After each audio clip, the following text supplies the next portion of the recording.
नमस्कार। आज मैं जिस लेखक की कहानी आपको सुनाने जा रही हूँ वो ट्विटर पर अपने टू लाइनर्स के लिए काफी मशहूर हैं। इतने कि कुछ साल पहले शाहरुख खान को उनकी लिखी दो लाइनें इतनी पसंद आई कि उन्होंने अपनी फिल्म जीरो को प्रमोट करने के लिए उनकी लाइनों का इस्तेमाल ट्विटर पर किया। वो लाइनें थीं, टिकटें लेकर बैठे हैं मेरी जिंदगी की कुछ लोग, तमाशा भी भरपूर होना चाहिए। मैं बात कर रही हूँ मिथिलेश बारिया की। गुजरात से हैं, पेशे से एग्रीकल्चर इंजीनियर हैं। पिता एयरफोर्स में थे, सो कई शहरों में रहना हुआ। 2011 से ट्विटर पर टू लाइनर्स लिख रहे हैं। एक किताब भी आ चुकी है जो इन्हीं टू लाइनर्स का संकलन है। नाम है छोटी छोटी बातें। तो चलिए सुनते हैं मिथिलेश बारिया की कहानी सूखा पेड़।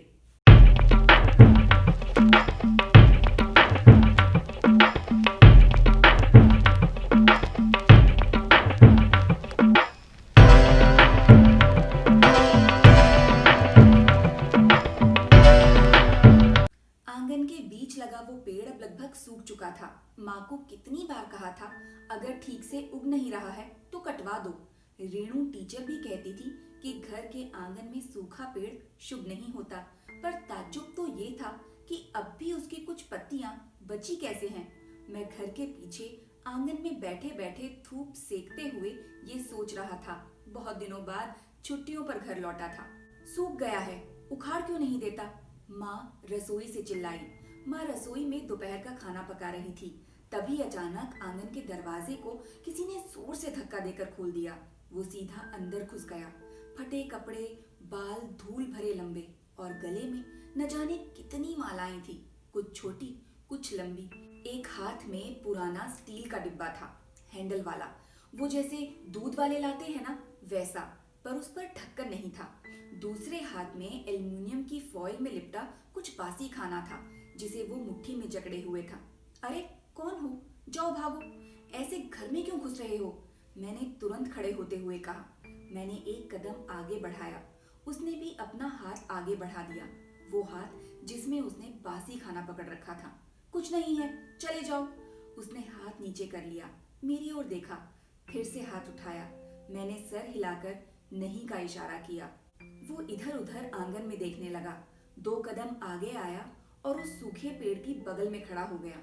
मैं कुछ समझ नहीं पा रहा था, डर सा लगने लगा था अब। वो बहुत देर तक उस पेड़ को देखता रहा। कुछ देर यूं ही घूरने के बाद उसने अपनी गर्दन ऊंची की और मुझे देख मुस्कुराने लगा। चले जाओ, कुछ नहीं है। एक बार दिया तो फिर ये रोज आएगा। अरे क्या हुआ? कौन है? कुछ नहीं माँ, कोई नहीं है। खाली बैठा है तो वो पेड़ ही उखाड़ दे बेटा। हाँ माँ, जाओ, चले जाओ। माँ आएगी तो मुसीबत हो जाएगी। उसका मुस्कुराना अब भी रुका नहीं था।